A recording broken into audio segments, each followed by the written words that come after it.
I have seen thousands of IEPs, and that ruling out piece is so important because, yeah, a diagnosis is a diagnosis, but then what do you do with the diagnosis? And how do you accommodate or how do you level the playing field at school with the right accommodations and services? Should this person get reading because they have a reading disability and they're below grade level in reading?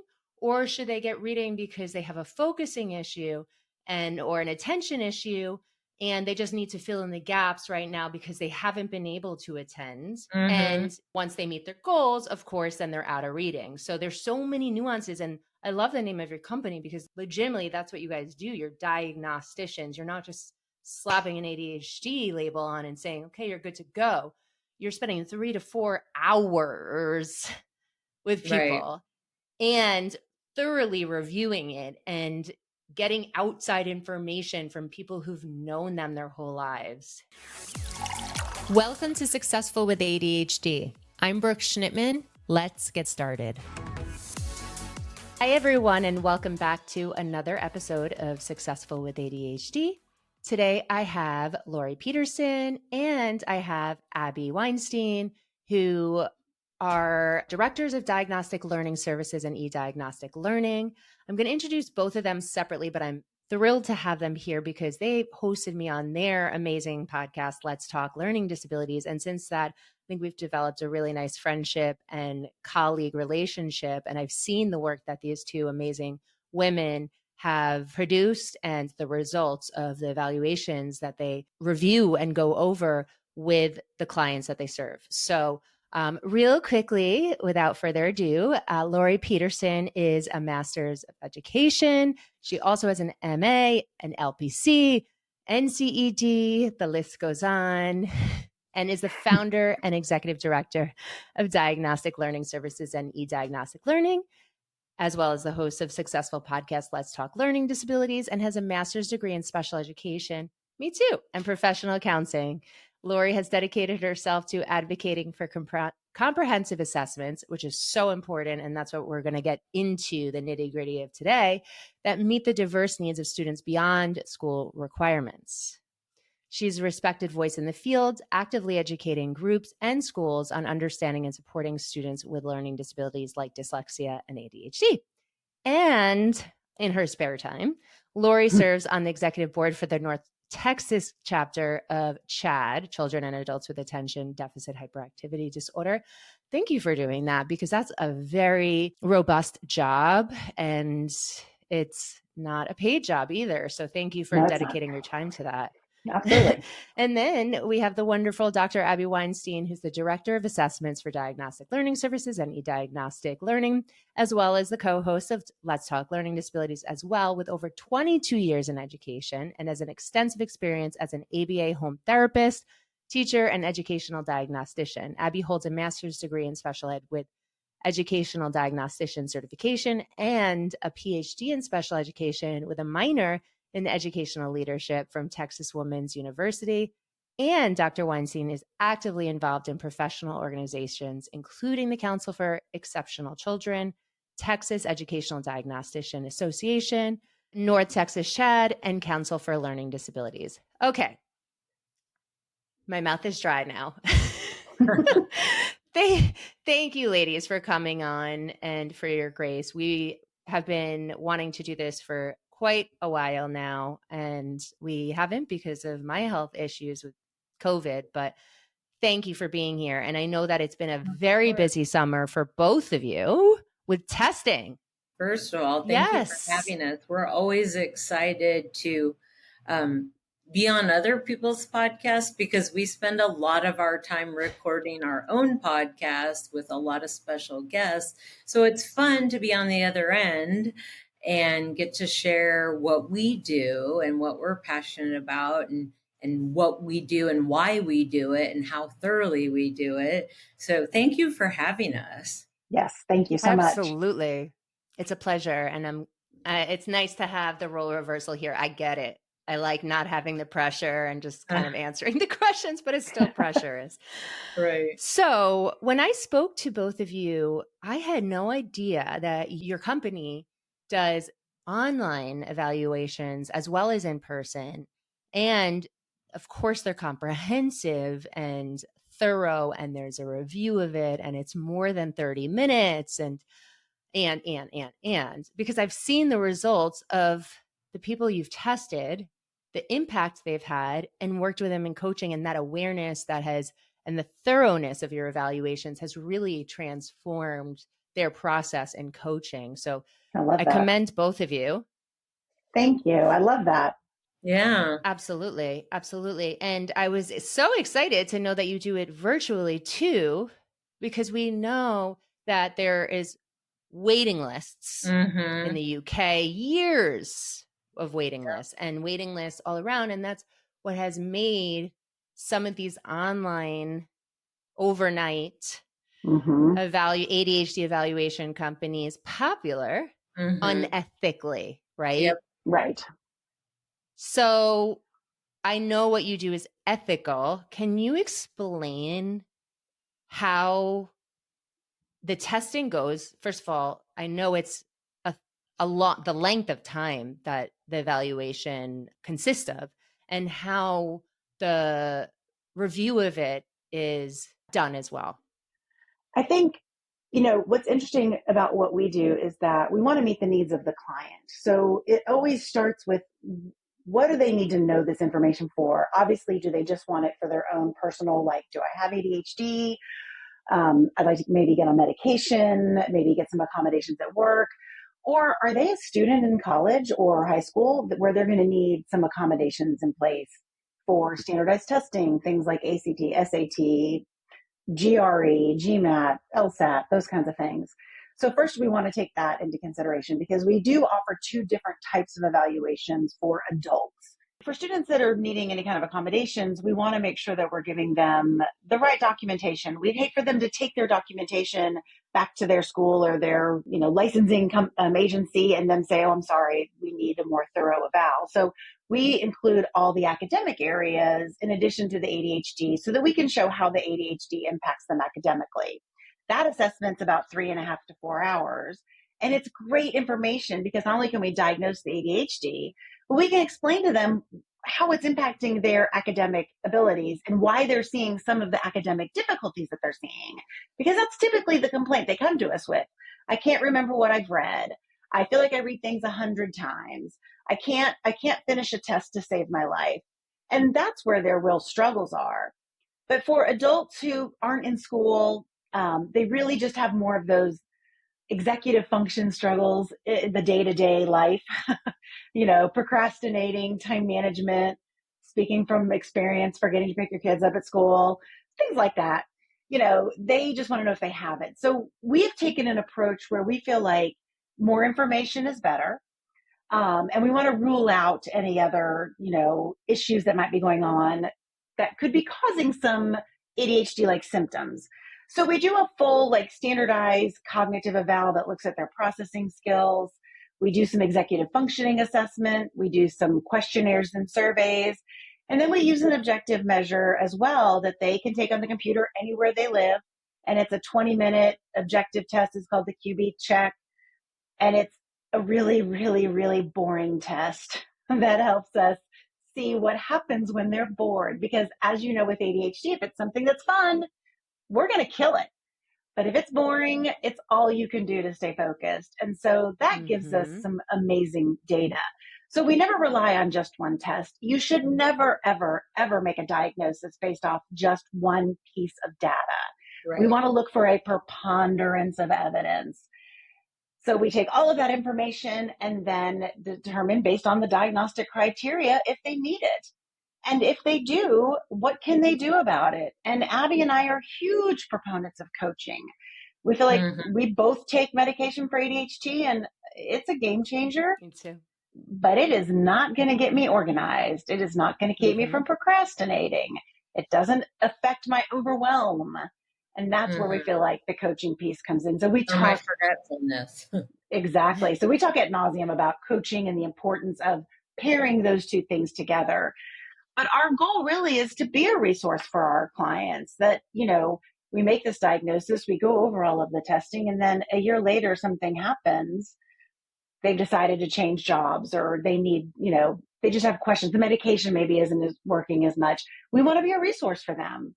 So we're here for that as well. And I feel like it's really been a very rewarding process. And getting to not just address people here in our home state of Texas, but to help people across the country and across the globe has been awesome. It's been awesome. That's incredible. Yeah.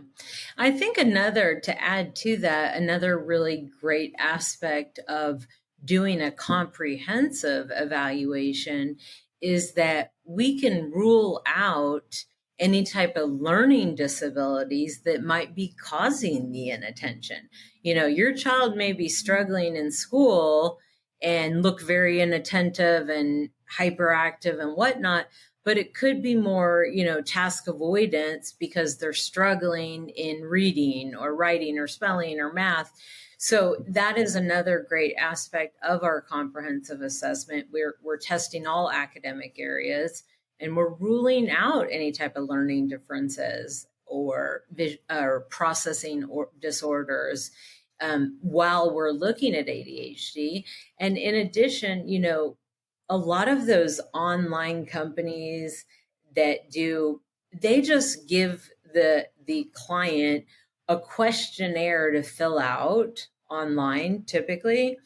And a lot of those questionnaires are more like screeners rather than diagnostic tools. But we're not only having, the client or the child's parents fill out an executive functioning skills survey based on their observations. We're working with the individual for 3.5 to 4 hours. So we have all that time to also observe them and how they do under pressure and under time constraints, and how well they can sustain their attention for 3.5 hours. And so, like Laurie said, we use a preponderance of evidence, and I think that is key. And it also, it helps us better explain to the client why they struggle with the things they struggle with. But also it helps with that plan for success moving forward. It helps give them hope and, understanding and knowledge. But it also allows them to receive those accommodations if need be. And there's also, it's very, very common for individuals with ADHD to have other comorbid conditions or coexisting conditions. Sure. So, a lot of times we will find there's an anxiety disorder, or there's a reading comprehension disability, or there's dyslexia. Yes. Yes. I mean, all of us have been in the school system at some point. And I have seen thousands of IEPs, and that ruling out piece is so important because, a diagnosis is a diagnosis, but then what do you do with the diagnosis?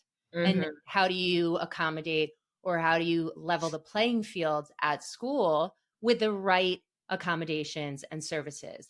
Mm-hmm. Should this person get reading because they have a reading disability and they're below grade level in reading?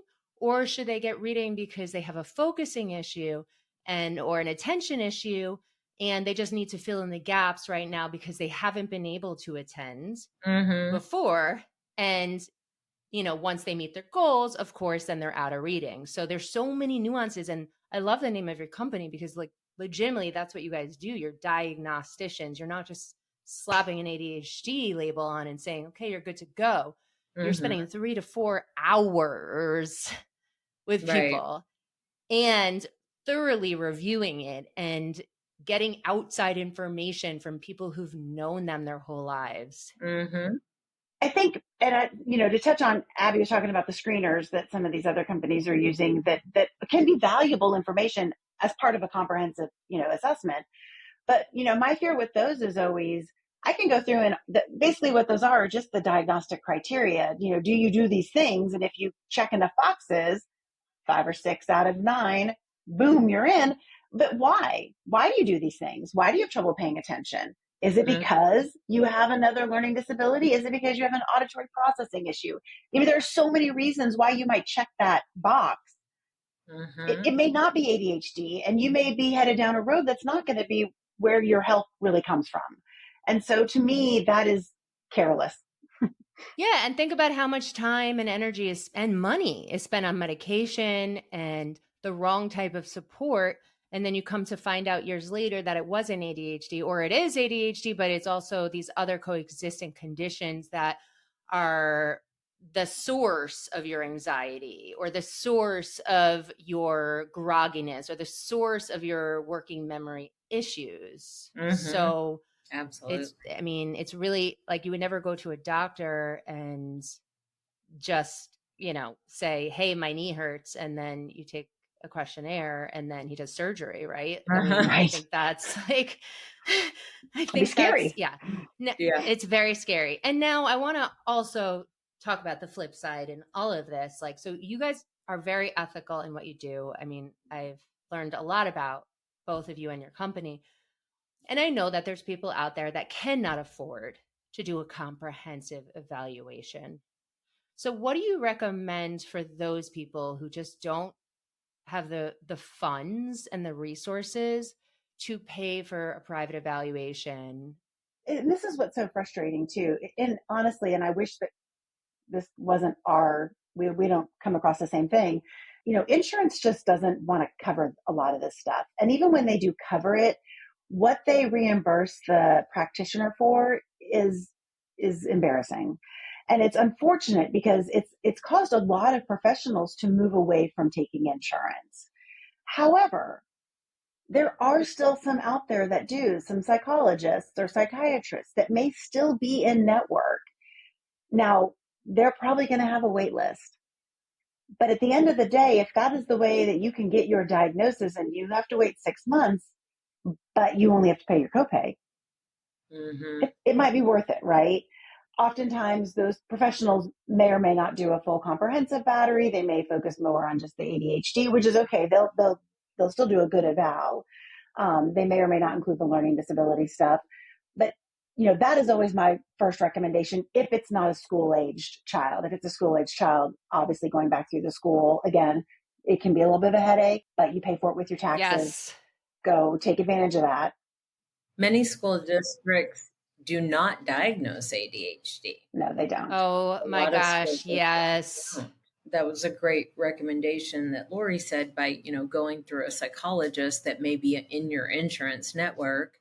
I also have recommended to clients before that can't afford, our evaluation to call some, a lot of big 4-year universities, their psychology departments have, graduate students that have to get so many hours in administering different types of tests that they'll take outside clients and they'll do comprehensive assessments or psychoeducational. They have a clinic or psychological evaluations. So it's also a good idea to call your nearest 4-year, university, ask to be connected to the psychology department. That's usually where they have those people, those graduate students that will do testing. Absolutely. I've never heard of that. And I appreciate you sharing that with the audience because that is huge. So go, if you don't have the funds, there's too long of a wait list for people in network, go to your local university, see if there's a grad student who needs the hours. That's wonderful. What I also know as a workaround, obviously it's not my first recommendation, but you said for schools that not all schools can test ADHD. And I've seen it because I've been in several schools, several amazing schools in New York. And then I came to Florida and the education system is slightly different. In New York, you have to have someone who knows how to test for ADHD, right? Who's licensed. Wow. So we had someone in our school district to do it, but in Florida, they don't.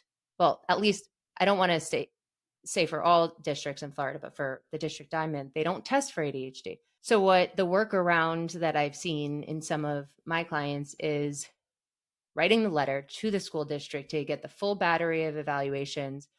I don't know how long it's going to take, but you do that. And then you go to the pediatrician if you can't afford the full comprehensive, right? And get the ADHD diagnosis if they believe that there's ADHD as well.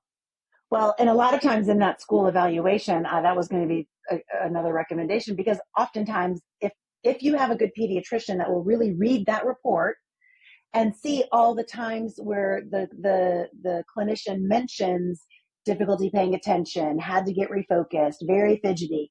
I mean, you could probably just read through that report based on, if you know how to interpret the scores and read the observations. It's kind of a slam dunk. All the data is there. They just need someone to, make the diagnosis. Right. So that is a really great idea. Yes. And in Texas, we have a lot of districts, actually majority of districts, we have school psychologists that work for the school districts, and they will do some observations and some testing and some surveys. And they'll say that the student demonstrates some characteristics of ADHD, but they still can't diagnose it. They want it to be a medical diagnosis and this form that has to be filled out by an MD, which is a little frustrating at times, but it's extremely frustrating. Mm-hmm. Yes. Seeing it from a parent end, like myself, I have 2 stepsons with ADHD. One of them is so severely hyperactive, off the charts ADHD. And the district we were working with, even with my credentials, we had to fight tooth and nail for over 2 years for them to test him and give him a thorough, even though he was already a classified IEP student. He had an but he wasn't classified under other health impaired. He was classified under speech and language. He had the ADHD diagnosis, but they wouldn't make it other health impaired. Don't get me started. Terrible. So they started telling me things that had nothing to do with ADHD. Like, I didn't know what I was talking about, and I felt crazy. And to your point about money and time, I ended up having to hire an advocate just because she had advocate next to her name. Mm-hmm. And luckily she got the testing for him inside the school district. But when you're thinking about which route you should go, right? Just consider all of these things. If you're a parent listening to it, it might not be as easy as you think to get the school to test, depending on where you are, but hopefully you can faster. Exactly. Another thing, the schools, oftentimes they're looking for quote unquote educational need. And if the student's making decent grades, they won't. What's decent? Well, if they're passing. If they're passing. And what's passing, right? 70 here in Texas. If they're passing, then a lot of schools don't see a need to spend the time and money and clientele or personnel on an evaluation. And they'll say, they don't even need any accommodations because they're doing just fine. But they don't have any idea the amount of hours and time and effort that is spent behind the scenes at home in order to get those passing grades. Absolutely. You almost want to recommend the parent to just let the kid fail so the school district can see that, no, they don't have the natural ability and at the same level as the other neurotypical quote unquote students do. Sure. Right. Or the student did their homework, but they're so disorganized they can't find it in their backpack, or they forget it at home and it doesn't get turned in. That should be a red flag to the school staff. Instead of letting mom drive up to the school and drop off the homework, that should be part of that data they're collecting to determine, does the student have a need for some supports? So get this. So in the school that my stepson was in, he was getting 30s and 40s on classwork. But then, of course, when he would go to school with homework, because I forced him to do his homework, he was getting 90s and 100s. So they're like, the average is 70, so he's not failing, right? Right. So it could be very frustrating as a parent, to your point. It is very frustrating. And then if you have an evaluation that shows, for instance, his basic reading skills are well above average, then we need to figure out how to get him to work up to his true potential. in the classroom setting, in the educational environment, because a 70 is not his true potential. But they don't care about the potential. They care about passing. Passing. Yeah. Oh yeah. It's so any parents listening, we hear your frustrations for sure. Have you seen an uptick over the past few years in evaluations? Definitely. I feel like we've seen an uptick in school-aged evaluations since kids were home with COVID, and parents got to actually see what the kids were doing or could and couldn't do. And I think that blew up. But I feel like our adult ADHD evaluations have really blown up. And I think that's been because of social media and the awareness and those companies that are popping up to offer these evaluations. It's just brought more awareness to the whole space. And now everyone is like, wow, maybe I do have it. But I do feel like we've seen an increase both from COVID, and ever since then it's just sort of snowballed. Because even kids today will have parents that said, look, my kids were home for 2 years during the most pivotal years in their education. I don't know if it's just when we've got gaps, we can't pay attention, or there's really some, what is it? And they're just frustrated. Mm-hmm. Have you noticed that the people, because a lot of people are self-diagnosing, which, good for them if they can't get the evaluation right away, right, in the meantime. But have you noticed the people who have self-diagnosed or had the inclination that it was ADHD, I'm more specifically talking about adults here, that they've been right with their diagnosis? I would say the majority, yes. If they suspected it, whether they read about symptoms on the internet or whatever, if they suspect it and they have taken the step to request an evaluation and pay for it, the majority of the times their gut feeling is correct and they do end up having ADHD.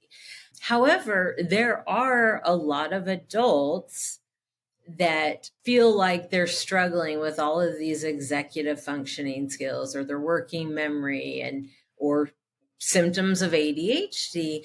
But when we dig deep and have them fill out a history of symptoms form, they didn't have any struggles during childhood.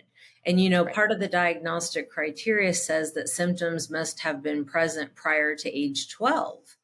So a lot of adults, I think, due to age and hormones, the demands of their job and not learning coping and compensatory skills on their own, they start struggling. COVID, yep. But, so it's not often, but there have definitely been, a handful or more of adult clients that think they have ADHD, but we can't really diagnose it because they didn't indicate any symptoms during childhood. Yeah. So it's more of just your executive functions have deteriorated over time, as they should, throughout age, or hormones, like you said, or COVID, or traumatic brain injury, or dementia, or Alzheimer's, or diabetes, like so many things, right? Right. And just because they don't have an ADHD diagnosis doesn't mean that they can't do anything about it, right? Like, we still recommend coaching. Yeah, exactly. Yep. Exactly. What's interesting though, Brooke, is that we do have a lot of adults that come to us not even talking about ADHD. I've literally had, they all think they have dyslexia, and they think they have dyslexia because they have to read and read and reread and reread, and they can't comprehend. Yep. And we do the test, and it's like, it's not dyslexia. You have ADHD. Yes. And they're like, no, I don't. No. And we've got all the data, right? And we're like, but look at all of this. Look at the patterns. Look at your QB test. Like, look at all of this. And they're like, no, it's dyslexia. And we're like, it's hard because they've decided what it is via Google. It's so interesting. I read something via Google. I read something that 45% of people with ADHD also have a coexisting learning disability. The top one being dyslexia. But the thing that is so fascinating, right, that I don't think the layperson knows because they're not a specialist, right? And there is all this misinformation out there, is that it's usually not dyslexia, even though you think it's dyslexia. I'm not gaslighting you and saying you don't have dyslexia, but it's less common to the person who thinks they have dyslexia. Yes. Well, and it's because we don't understand what dyslexia is. right? And that's where the issue comes from. People think it's letter reversals. People think it's difficulty comprehending what they read. And while comprehension can be impacted by dyslexia, that is not the only, the only characteristic. So we really have to inform them. And I would say 99% of the time, once we really explain to them what dyslexia is, what it looks like, and show them how their performance in those areas was average to above average, it does. And sometimes they need to marinate in a little bit. But by the time we're done talking to them and going over everything, they're like, you know what, that actually makes more sense. Like but they are, they come to us 100% sure they have dyslexia. And it's really interesting. And you're right, it does coexist. But I do think in adults, it's less common if you haven't already been diagnosed with dyslexia, to all of a sudden wake up with it one day or have it get so bad as an adult that you get diagnosed. We've had older students get diagnosed, college kids that are super bright and have learned how to compensate. But the majority of those people are going to get caught during their school-aged years. I wanted to just throw out too, we've had a couple college kids come through, and I do feel like this is more common than what we've even seen, who have been incredibly bright. And they've actually been tested for ADHD in the past, and a psychologist or a psychiatrist or a doctor has said, no, you don't have it, because they scored so well on their standardized testing, right? Even their working memory was off the charts. And that's just because they're crazy smart and they've got great compensatory strategies. But that doesn't mean just because you're super smart that you can't have ADHD. Right. And so a lot of people come in, we've had people come in that have scored off the charts on all the standardized stuff, but the QB and their symptoms and their history scream ADHD. So again, it's not about intelligence. It's not about school performance, because a lot of people have coping strategies and have developed those out of necessity. So there's so much more that goes into it than just one test or one score. Yes. And real quick, I know we don't have too much time, but I recently learned more about POTS and the correlation of that with women with ADHD. And now, of course, I'm hyper focusing on it. I'm like, do I have POTS? Do I have POTS? So anyway, so there's just all these other things, right? That we can discover. So to wrap up here, what would be the first step if someone is either struggling in school? Let's start there. And then for an adult who thinks that they need more information about how their brain operates. For personally speaking, call us. We're happy to talk to you. Abby, that's what we do. If you call, you're not committing to being tested. If you just have questions or want to pick our brain, like that's what we do. But I would say, check out, we have some podcasts about the different learning disabilities, your podcast, do a little bit of research, but really if you just want to talk to somebody and just say, here's where I'm at. What do you think? And we're not going to try to rope you into testing. There are a lot of times where we'll say, I don't know that that's the right thing for you to do right now. But we're happy to answer any questions that they have. That's so nice that you do that. That's really, not many people do that.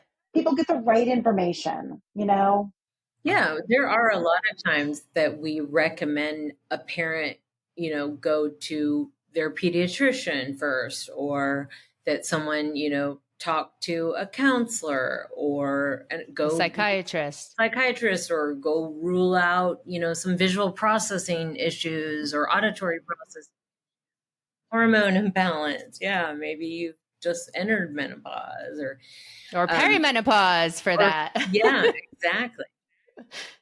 And also, the fact that we do, in addition to all the processing testing and the academic testing and some executive functioning skills surveys, that objective test that we have that is an objective measure of regulating attention, activity, and impulsivity, it has been such a valuable piece of data because, it graphs their performance and it actually compares them to a sample of someone their age without ADHD in the control group.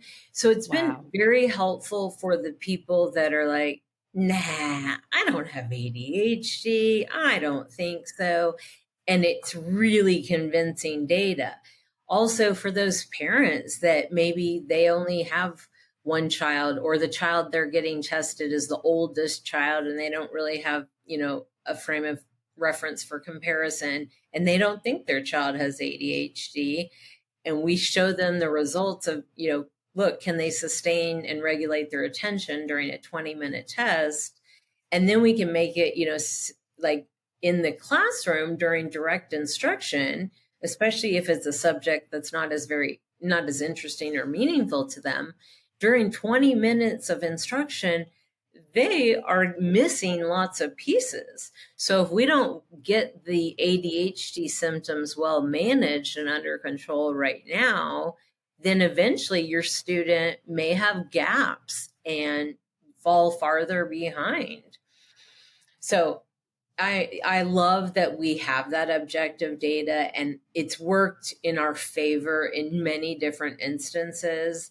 And even we've had, parents call to schedule on a lot of adolescents, especially girls, but boys and girls have said to their parents, I think I have ADHD and I want to be tested for ADHD.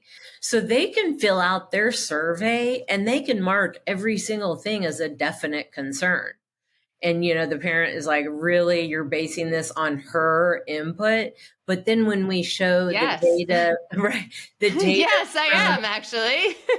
Right. But, their input is super important and valuable. Of course. However, if they're determined to have ADHD so they can get accommodations or they can be like their friends or whatever, they can kind of, overly report high symptoms, but you can't trick that QB test, that objective measure. There's no way of tricking that test or, causing it you score higher. And that's why it's so important to get a thorough evaluation. And just to that point, because you brought it up here, I had several people come to me on my Instagram and say, I'm so upset I wasn't diagnosed with ADHD, because they thought, right, that they finally understood their brain. Mm-hmm. But that's why we need to understand our brain, right? If it's not ADHD, it could be something else, and maybe you can get that help for that, right? Or if you don't know what your diagnosis is yet, you could still engage in coaching or other behavioral supports that could help your symptoms at least. Mm-hmm. Brooke, one quick thing I wanted to share too that Abbey and I kind of enjoy doing is if someone has been tested and they don't understand the results or they don't understand why they don't have it, we're happy to look it over and explain and help them understand it, because I do feel like you get that information and there are some people out there that do an amazing job of explaining it and helping people understand, but oftentimes people leave an office and think, why don't I have it? I don't understand, even though they're holding a report in their hand. So if someone just needs an explanation, and we'll help them, figure out, was this a good, thorough evaluation? Did it cover everything? Is there something else you need to know, whether that's from us or from somebody else? Doesn't matter. Is there more data gathering that needs to happen? So we're happy to look over and help people sort of interpret those results if they need it.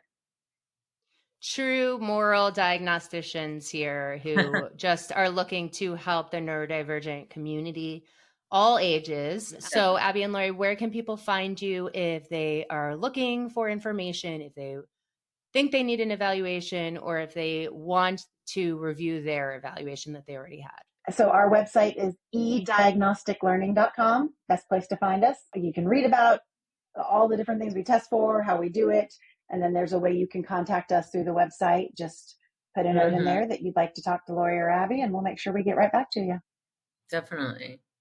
Wonderful. And one more great resource, in my opinion, that we have is our podcast called Let's Talk Learning Disabilities. Yes. And if you go to www.ltldpodcast.com, that is the actual website for our podcast. You can see every episode that we've recorded in chronological order, talking about various disabilities, but you can also choose by category. So you can click on the box that says ADHD, and it will bring up every episode that we've recorded where we've talked about ADHD or we've interviewed an ADHD coach, and listen to those, because that's a great resource and it may help you decide, yes, I want to call them to schedule an evaluation, or maybe I don't need to, or I need to work on these skills first or find a coach first. So I just want to throw that out there as a great resource. Thank you so much. And I'll put this all in the show notes too. So for those visual learners, you'll get the visual as well. And you could just click directly on the link. Abbey, Laurie, thank you so much for being on here. I know I learned a lot, and I'm sure our listeners will too. And please try to take a break. I know that you are swamped right now with evaluations. We are, but we're making it. We will. Thank you so much for having us. We really appreciate it. And thank you for having us, Brooke. Thanks, Brooke. We appreciate it. And thank you for what you do. We are so grateful to have you as a resource for our clients. Absolutely. Oh, thank you. And right back at you. Thanks for listening to this episode of Successful with ADHD. I hope it helped you on your journey. And if you need any additional support for you or a loved one with ADHD, feel free to reach out to us at coachingwithbrooke.com and all social media platforms at Coaching with Brooke. And remember, it's Brooke with an E. Thanks again for listening. See you next time.